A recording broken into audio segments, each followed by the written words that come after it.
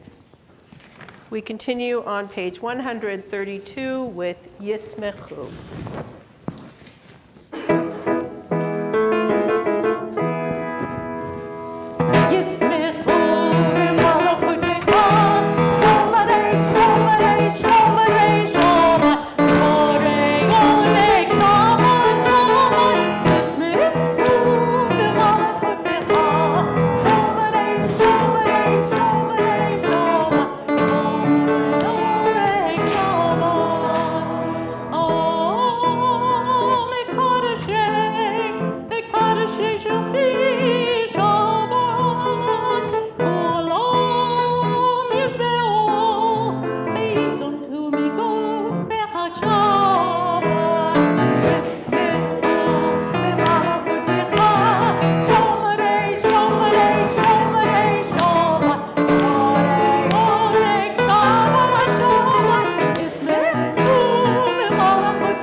Page 135, a prayer for Shabbat.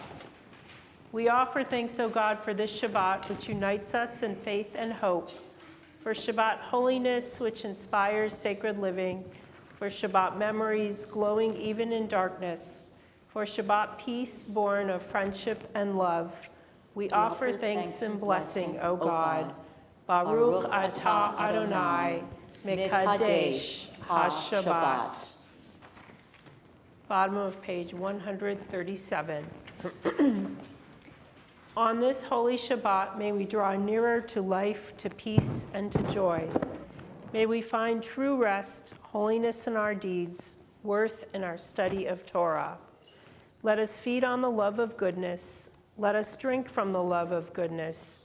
Restrain our thirst for excess and cleanse our hearts to serve life well. On this holy Shabbat, may we draw nearer in life, in peace, and in joy. Baruch atah Adonai, she'otcha levadcha b'yirah na'avod.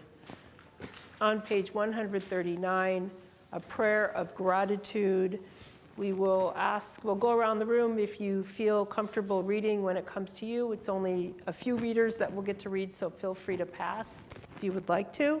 After each verse, after each thing that we express our gratitude for, we join together in the refrain, Modim anachnu lach, meaning thank you. We thank you, and we thank God, of course. So we begin. Gary, would you lead us off, please? Expanding grandeur of creation. Worlds known and unknown, galaxies beyond galaxies, filling us with awe and challenging our imaginations. Modim anachnu lach. The joy of human life, its wonders and surprises, its hopes and achievements. Modi Manach Nulach. For this fragile planet Earth, its times and tides, its sunsets and seasons. Modi Manach Nulach. For the joy of human life, its wonders and surprises, its hopes and achievements. Modi Manach Nulach. For human community, our common past and future hope, our oneness transcending all separation, our capacity to work for peace and justice in the midst of hostility and oppression. Modi Manach Nulach. For high hopes and noble causes, for faith without fanaticism, for understanding of views not shared. Modi Manach Nulach. For all who have labored and suffered for a fairer world, who have lived so that others might live in dignity and freedom. Modi Manach Nulach. For human liberties and sacred rights, for opportunities to change and grow, to affirm and choose. Modi Manach Nulach. We join together. We pray that we may live not by our fears, but by our hopes, not by our words, but by our deeds. Blessed are you, Adonai. Your name is goodness, and you are worthy of blessing. And thanksgiving. Baruch atah Adonai, Eto Shimcha Ucha Na'eh Lehodot. On the next page, our prayer for peace.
Pause for a few moments of silent reflection, reading either the words on the pages that follow or praying the prayers in our hearts.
continue with Seder Kriyat HaTorah with the service for the reading of the Torah beginning on page 244, and we rise as we are able.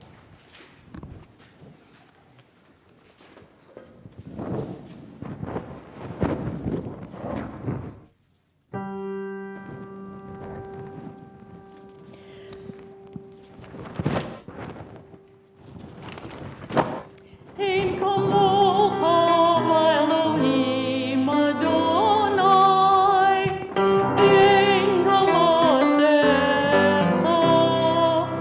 malachutecha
Yeah. So every once in a while, our Torah scrolls get moved around a little bit, and we're not quite prepared for the Torah service. Lucky for us, this morning we begin the third book of the Torah, Vayikra, which makes it really easy to find because there's a big space before it in the Torah scroll. Vayikra is the book that we enter where we start to learn an awful lot more than we ever want to know about the sacrifices and about what will actually happen at the temple, on top of the Temple Mount and in the temple cult, and what the priests will do. And every time we come to this book, I'm reminded of the bar mitzvah student many years ago who told me when we were having trouble finding his portion, and it was in the book of Vayikra, but we couldn't find the beginning part. He said to me, oh, just look for, and God spoke to Moses. And I said, well, that's pretty much the whole portion. So luckily we found it, but we do hear a lot in this book of God speaking to Moses, letting him know what Aaron and his descendants will be doing as the worship leaders of our people.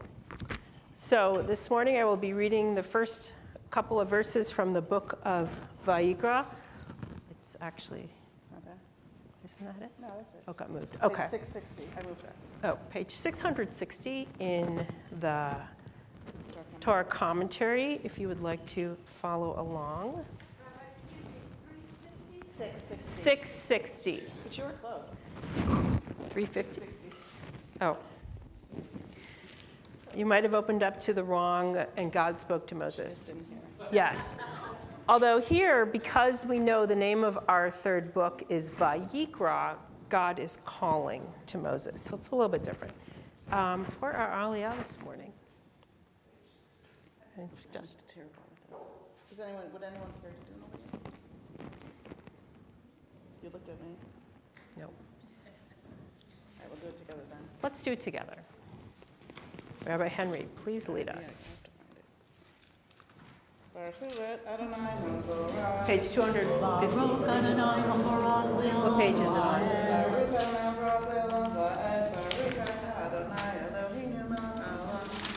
V'charvani mikohami v'natan lanu et Torato.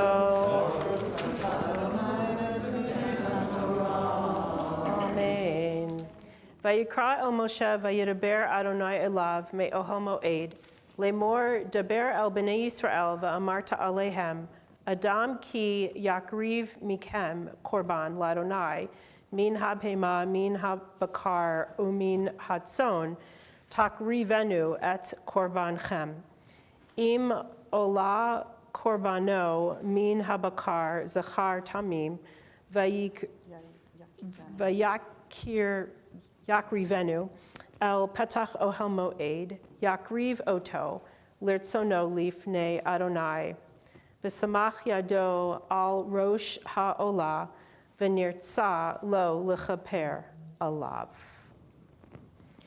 And that is the very first part where we are told what is to happen. The Eternal One called to Moses and spoke to him from the tent of meeting, saying, speak to the Israelite people and say to them, when any of you presents an offering of cattle to the Eternal, you shall choose your offering from the herd or from the flock. If your offering is a burnt offering from the herd, you shall make your offering a male without blemish. You shall bring it to the entrance of the tent of meeting for acceptance in your behalf before the Eternal. You shall lay a hand upon the head of the burnt offering, that it may be acceptable in your behalf in expiation for you. What follows, and what I chose not to read this morning, is the detailed description of that slaughter. So if anyone is interested in the gory details. We read them this morning in text study. You read them in text study, feel free to continue reading them on your own.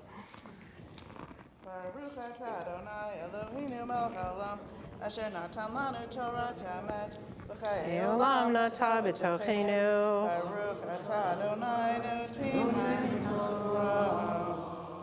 Doing Hagma? Oh, Mishaberach, yes.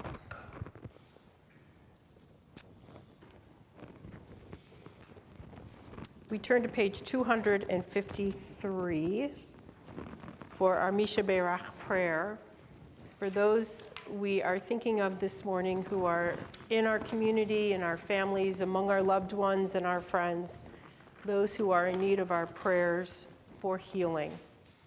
This morning we pray for Carol Elpert, Lot Ackerman, Julie Arnheim, Les Berkowitz, Bonnie Blum, Alex Botkin, Jennifer Burnau, Marion Damick, Dina Demas, Joanne Mendel DeWitt, Fern Diamond, Ann Fahey, Jessica Fondy, Mark Greenberg, Amanda Goldstein, Richard Gordon, Dina Hofkosh, Wayne Hunkel, Naum Kaplan, Al Camper, Eileen Lane, Ruth Leff, Isabel Leindecker, Tony Linder, Susan Lother, Hal Menlewitz, Beatrice Jean, B.G. Morrison, Ellen Newberg, Fred Oranger, Chan Ho Park, Lev Podorovsky, Charles Rosenblum, Jonathan Robeson, Jordana Pearl Sampson, Oliver Scheibel, Rachel Botshana, Bill Stein, Drew Thomasy, Helen Marie Tyree, David Wallach, Dr. Malcolm Weiss, Claudius Willis, Ralph Wise, Alan Wolk. Is there anyone else for our Misha Berach list this morning? There's Mother Phyllis Siegel and Kathy Edelman. Thank you.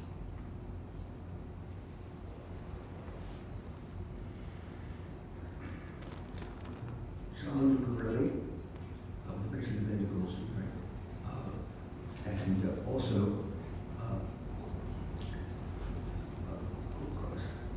Don Lynch. We pray that God grants to each of them a refuah shlema, a healing not only of body, but of spirit as well. Baruch atah Adonai rofei hacholim. Blessed are you, O God, who brings healing.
We turn back one page to 252 to dress the Torah.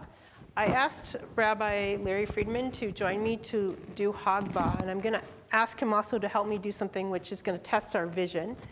In this week's Parsha, in the end of the first word, Vayikra, the aleph is written smaller than the rest of the text. So we're going to try to see it in the Torah, if we can.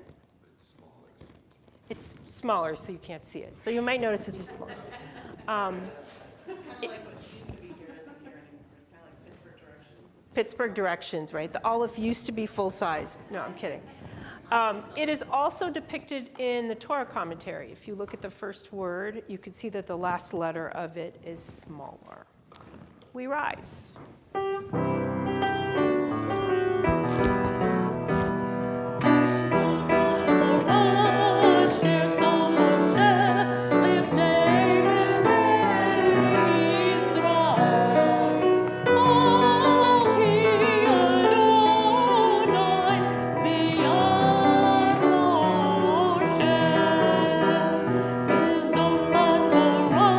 Moshe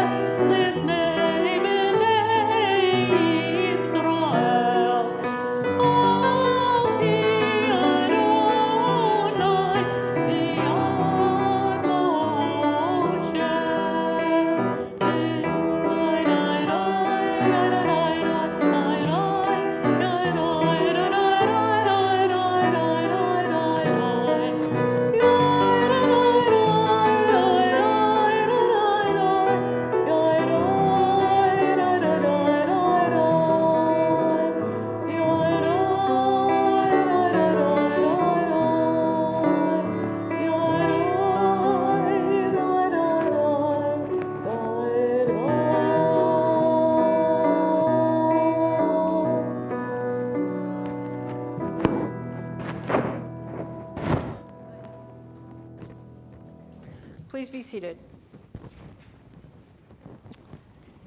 Oops. I feel like dressing the Torah is one of those things that they say about, like, if you act anxious in front of the copier machine, it doesn't work. Well, if you're anxious about dressing the Torah, you're never going to find the way to fit that mantle on correctly. So it just requires patience on all of our parts. I just want to take a few minutes to speak about the Torah portion, because today we're going to try something a little different, and we're going to have a little bit of Haftorah as well. So Rabbi Henry will lead us in that piece in just a few minutes, or an alternative Haftorah. But even though you couldn't see that little letter that Rabbi Friedman was holding up, we know it's there. We can either see it in the scroll or we can see it in the books in front of us. And of course, we know that such scriptural abnormalities are not there without purpose. At least that's the way that our tradition views all these things. And it's not the first time. As we go through the text, we find places where letters are dotted, letters are lengthened. We find places where the text appears a little differently than we expect it to. So here we have this small aleph. And we could say maybe it was originally a scribal error, right? Someone translated it or wrote it incorrectly and that it was then copied. But our commentators see it as a mistake, perhaps, ripe for interpretation. So some teach that that small aleph was written smaller than the rest of the word to symbolize Moses' exceedingly humble spirit, right? So the way that we see Moses as being humble is that we know that he was a very reluctant prophet. If we recall back just a few weeks ago when God says to him, you, Moses, are the one to lead us, to lead the people out of slavery and into the promised land, he does the whole, I'm not capable, I can't speak well, I'm not the right guy for the job. And Moses doesn't get out of it, right? God says, no, you are. And we know ultimately that Moses does go and do what God asks him to do. Rabbi Daniel Silver suggests that Moses' response was very typical of Middle Eastern behavior, right? That if someone asked you or told you you were good at something, you didn't say, oh, right, thank you, yes, I am. You demurred. And you would say, I'm not worthy, I'm not capable, I don't have the right talents, someone else can do it better than me, as a demonstration of the strength of your character. Now, I think that assumes that you actually meant those things, right? And we certainly know that there are times where we act humble, but may not actually be humble, but that's neither here nor there. Because of this, what Rabbi Silver teaches, it seems that Moses demonstrated his fitness for leadership through his hesitation to accept God's command, and that his humility was proof that he was truly the right person for the job. Now we know that this same behavior appears again when we encounter the prophets Amos and Isaiah. Both of them also try to deflect their abilities. When God goes to Amos and says, you know, you're going to be the prophet, Amos says, I'm not a prophet. I'm not the son of a prophet. I'm only a cattle breeder and a tender of sycamore figs. Very specific tasks that Amos has. But nonetheless, he says, I'm not a prophet. God says, yes, you are. Isaiah, too, says, woe is me. I am lost, for I am a man of unclean lips, meaning, I guess he doesn't always say the best things. We don't really know. But nonetheless, we know that he, too, is a great prophet. So our tradition reads hesitation as a sign of humility and proof that real strengths and loyalty exist. I'm not sure we read it the same way. Right? Hesitation doesn't always mean that we're being humble.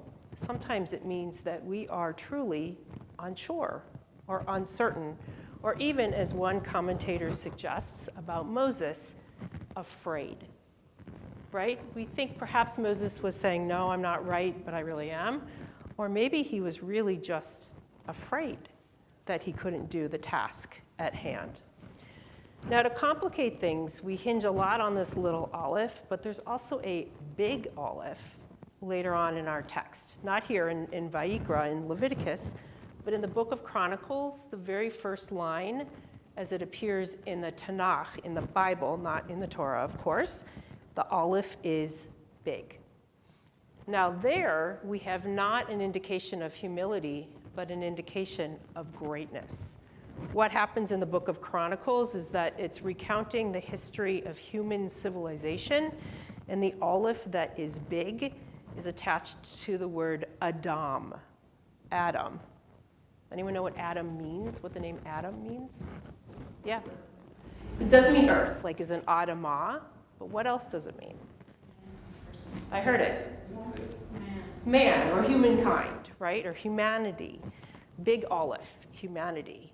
That's kind of a conflicting message, right? Are we supposed to be humble like the aleph in Vayikra? Are we supposed to be big? I wouldn't say arrogant, but big and take up a lot of space as humanity.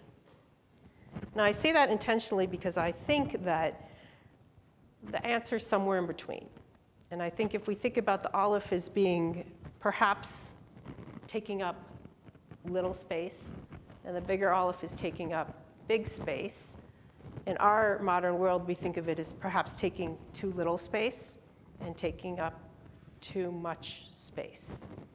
And we know that as human beings, we do both, right? Sometimes we are very, very full of ourselves, and sometimes we are so uncertain and unsure and afraid that we don't give enough of ourselves and we are too low on ourselves. So a few examples.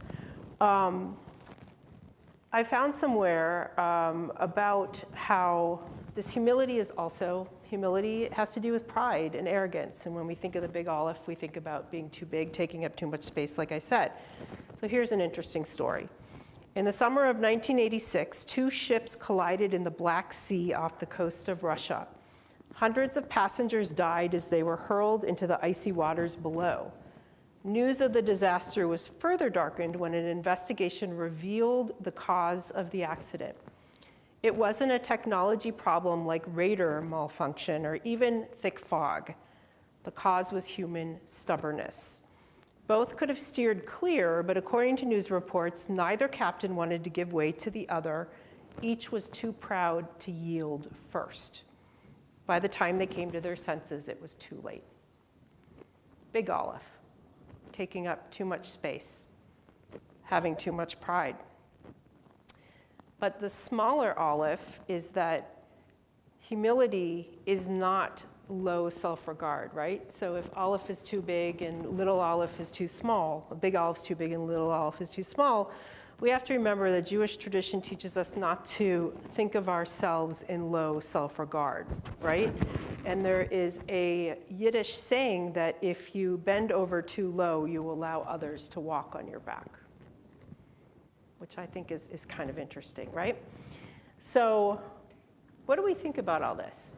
Where do we fit in between the little aleph and the big aleph? Anyone have any thoughts of what that might mean in reality for us? I'll just say that I heard a story the other day about colonizing Mars, and it was actually a story about law, like what kind of law governs space, and it was a fascinating story. It was about like where the people are from, but I kept thinking like, good, so we trash this Earth, and then we move on to the next planet, and all I could think of was like we're taking up way too much space. Well, that could be, right, our self-importance, right? Like putting, This wasn't enough, we had to go to another. well, that could be an example of putting the humanity big and center. Anything else? Oops. Yeah. I was thinking along the same lines that as humanity, we have treated this planet as being the big aleph, and to save the planet, we're going to have to become more of the small aleph, and I think it's going to be really, really hard because, once you've taken up so much space, it's really hard to shrink. Thank you.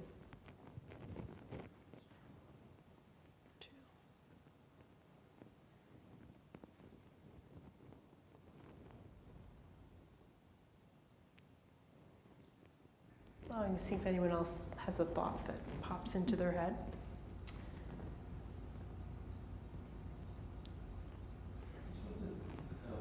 Aleph is a silent letter. Aleph alone is a silent letter. Mm-hmm. So silence is somehow really, really important to understand and to listen for when it happens. It doesn't happen that often, and we just heard it a little bit of it. It's nice to hear. Interesting. So maybe the little Aleph is a reminder of silence, right? Of not taking up space and of being conscious of giving space. Yep. Yeah. I think in defense of taking up space, a lot of us don't actually do it as much as we should. That particularly when that you don't allow yourself to be as big as you could be because you worry about taking up space. Yeah. Yeah.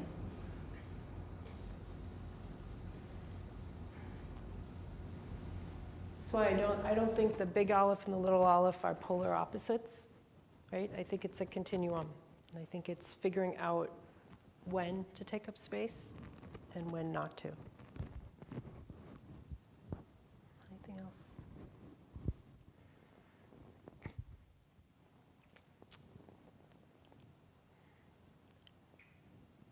So our tradition teaches that when we do try to be more like the small Aleph, it's not necessarily only about how we feel about ourselves and our role in the world, but it's also about remembering that we are ambassadors on this earth, and maybe we're caretakers in a way that we haven't yet realized, and that when we're here and we take up little space, we allow for greatness in others to blossom. Right? So there is I want to end with a quote from, if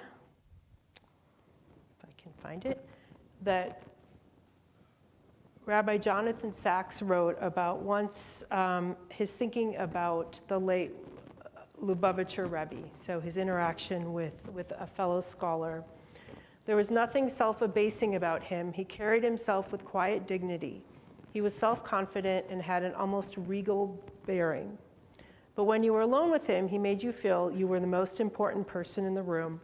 It was an extraordinary gift. It was greatness in plain clothes. It taught me that humility is not thinking you are small. It is thinking that other people have greatness within them. So I encourage each of us as we go through the days and weeks that follow to think about space that we take up. And when we are small unnecessarily and need to become greater, when we're greater and maybe need to reel back a little bit and become smaller, and also how we can let others shine by giving them space in our lives and in our world. So just some food for thought this Shabbat. And thank you. Rabbi Henry. I will give you my microphone. Yep.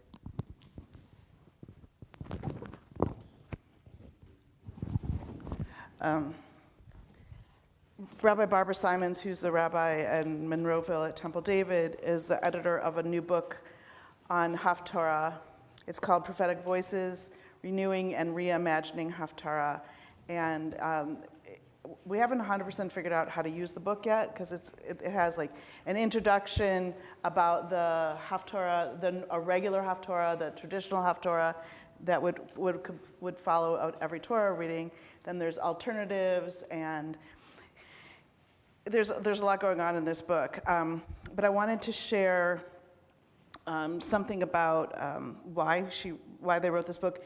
If we think about the traditional Haftarah, they're supposed to move us to action. The prophets are excited about something. They're either upset about something. Usually they're upset about something.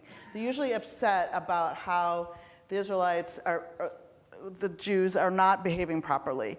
We're either too focused on, we're too focused on ritual for their liking, and we're neglecting the people around us who have real needs, or there's some problem with the way we're behaving. So that's to distill it to a very, so, and then the Haftarot end on a positive note where they move us to some kind of action. If you think about the Haftarah on Yom Kippur, the one that sort of everybody knows about, Isaiah is criticizing us for having empty rituals. Why are you here praying and fasting and carrying on when there's hungry people down the street? Why are you not focused on them? And so then the call to action would be to try to write our paths, and to try to focus, not to say not on ritual, but that ritual as well as taking care of the people around us is important. And so each one of these entries ends with a call to action. And there's I just want to tell you, well, I'll just read this one. So, did you contribute to this book, Larry? For what? Veterans Day, because of your involvement in the military, I imagine. And you contributed? You did. Michal, what was yours? Shekalim. Okay, and I did too. Mine was for Kitisa, the one of Golden Calf. And so what I did for mine was I just wrote a little bit about, I wrote it in like a half an hour. I hate to admit it, but I wrote something about what it means to gather, different kinds of gatherings, positive gatherings and negative gatherings. And then I put in a song by Dan Nichols, and like there it is. Dan Nichols is now a Haftorah portion.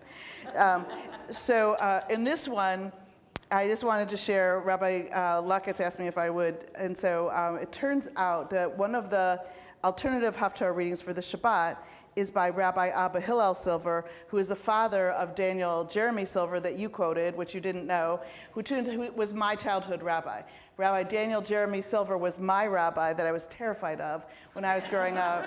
And Rabbi Abba Hillel Silver was his father, who was also terrifying, and he was a big Zionist. In fact, he was a very big Zionist, and that was not the thing in the Reform movement in those times before, right as Israel was becoming a country. And Rabbi Abba Hillel Silver, the legend is that he was invited to be the first president, or if not the president, to be take an office in Israel.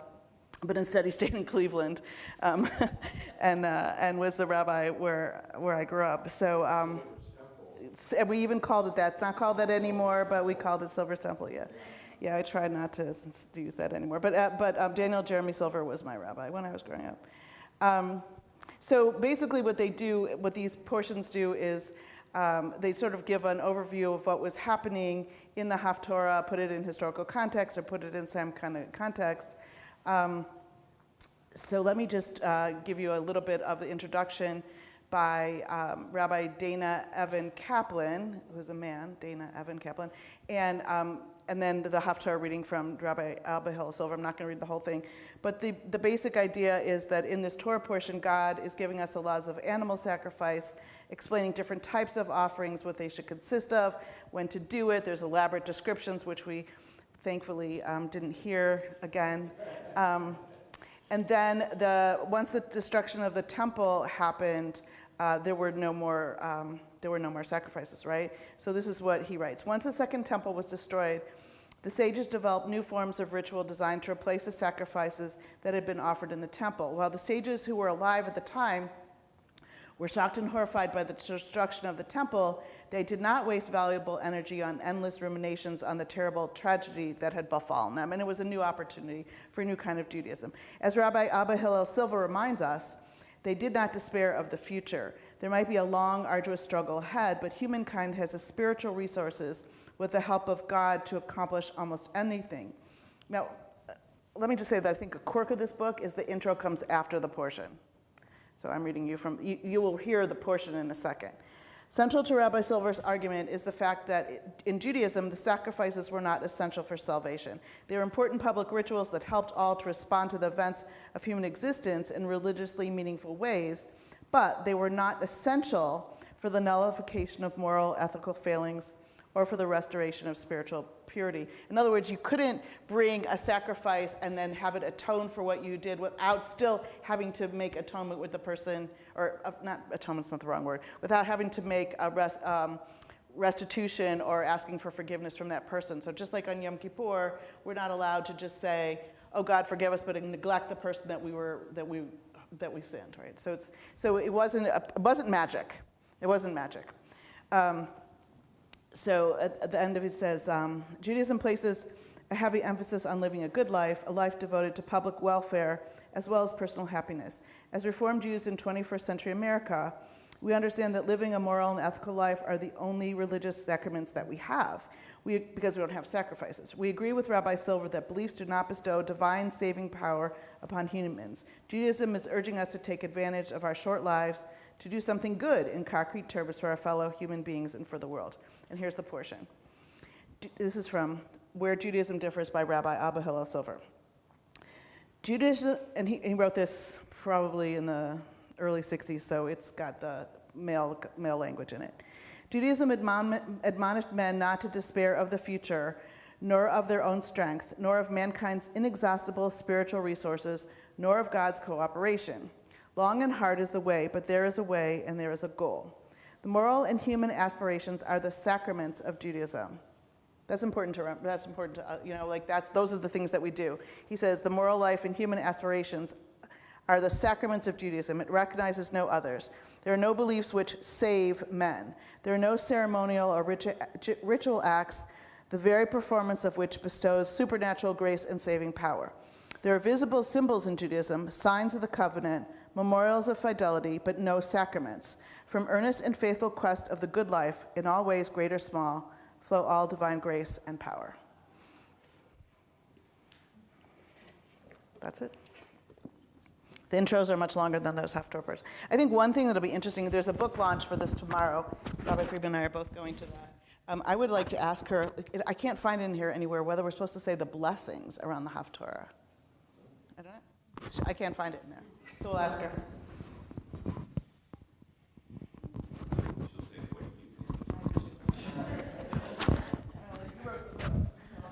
Thank you, Rabbi Henry. And I think that as we learn more about how to use that book and how to incorporate it into our service, I think we'll find that many times it will imbue the original themes of the Haftorah with meaning in a way that they are not meaningful to us every time we read them. And for those who may be unfamiliar with Haftorah as a piece of our service, it's the textual piece that has been paired with the reading from the Torah that comes to us from the books of the prophets or the writings. So instead of reading from Isaiah, we read from Rabbi Abba Hillel Silver. Thank you. We continue with our service as we head towards its conclusion by rising as we are able to return the Torah to the Ark.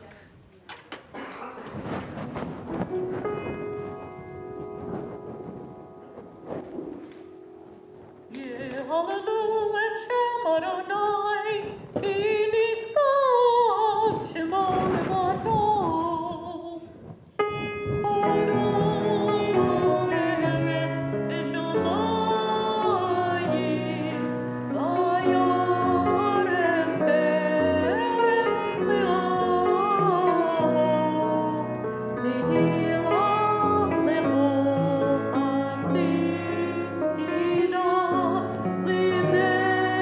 Israel.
and turn to page 282 for the Aleinu.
Standing and turn to page 294. We think of our loved ones whom death has recently taken from us and those who died in this season in years past. On this Shabbat, we remember those who are in the period of Shloshim: Stuart Gaul, Richard Can, Anne Mellinger, Reed Melvin, Marco Masksara, Faye Neft, Elliot Weinberg. And we also link to their names those whose yahrzeits occur this week: Stephen Aronson, Samuel S. Blaufield, Dr. Sidney N. Busis, James E. Glick, Dr. Lee J. Goldblum, Kenneth Goldsmith, Morris Gross, Edwin S. Hepner, Gertrude Kagan, Hilda Lebowitz, Tessie Lippard, Herman Myers, Joy Moss, Max Nathanson, Mildred Oppenheimer, Henry Posner Jr., Isaac Protech, Max Roth, Joseph Rubenstein, Leonard E. Schwartz, Louis Shapiro, Raymond E. Strasburger, Eileen M. Swartz, George Wolfson. Is there anyone else to add to our yahrzeit list today? Dr. Stanley Hirsch. This young African man, Ergo Etienne, I think his name was, who was brutally suffocated and brutalized and killed by hospital orderlies and police.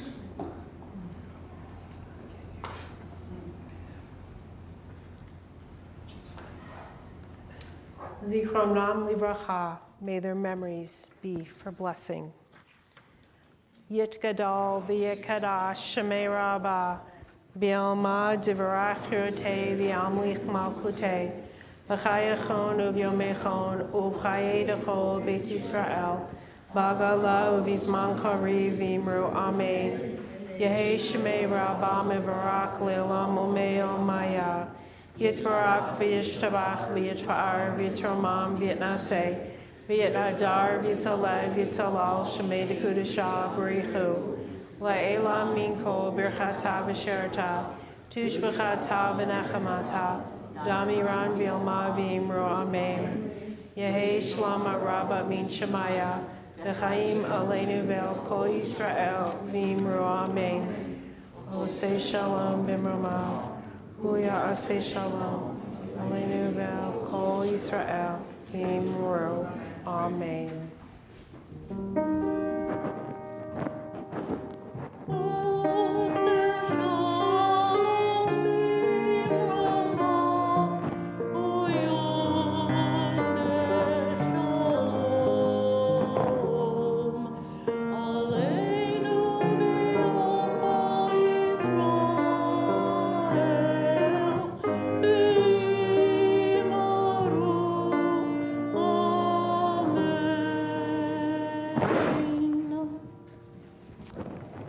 In just a moment, we will conclude our service with the singing of Adon Olam on page 321, and then Kiddush and Motzi before we head out to our Oneg Shabbat in the Commons area.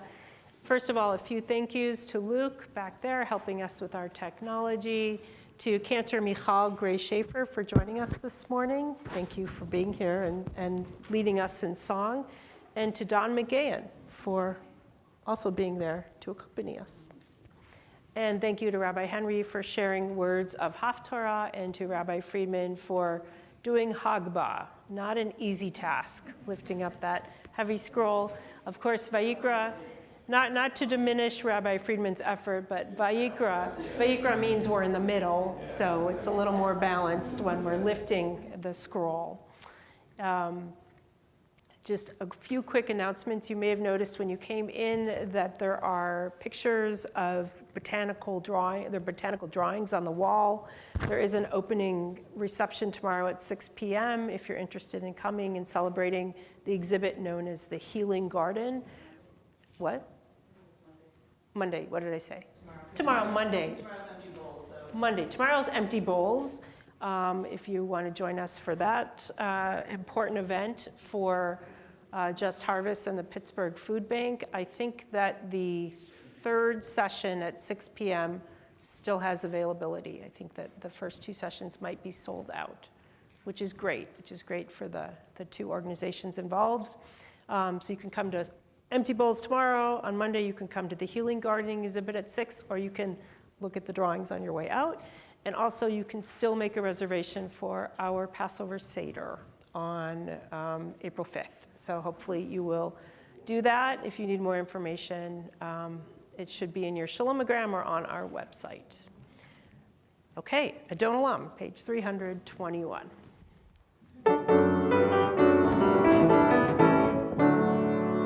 Adon Olam asher malam, b'terem kol yatzir nira, li'ein naso v'pefso kol, azai melech shemo nikra, azai melech shemo nikra, ve'arei kimona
of course, I would be remiss if I didn't thank each of you for joining us this Shabbat morning, for being here in this wonderful community. It's a very warm community. I think it's a little warm in here. The boiler is working. That's good news. We'll be able to cool off as we head out there together. But thank you for being here with us. It has made this morning all the more joyful and beautiful. Thank you to those who joined us online. Cantor Michal, will you join me, please?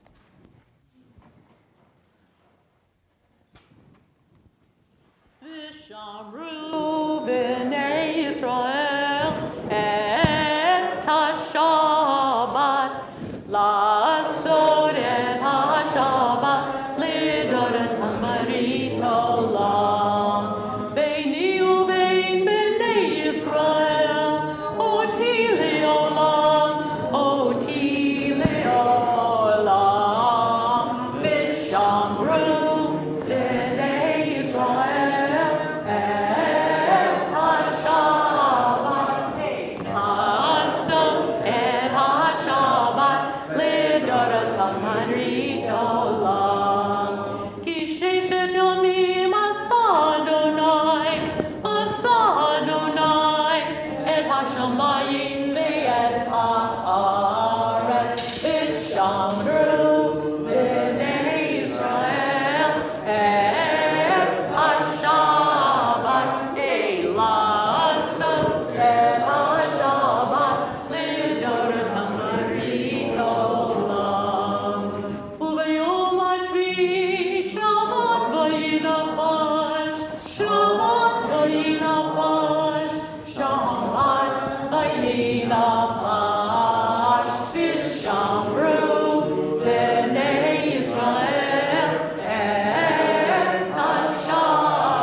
Shabbat Vayakadshehu Baruch atah Adonai Eloheinu melech haolam Borei Pari Hagafen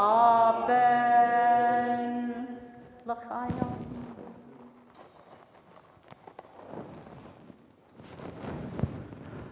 Baruch atah Adonai Eloheinu melech haolam Hamotzi lechem min haaretz.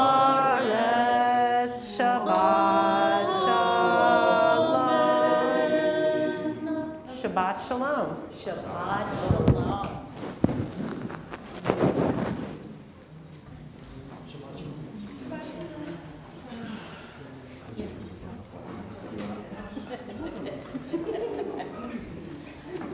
I'm Tracy.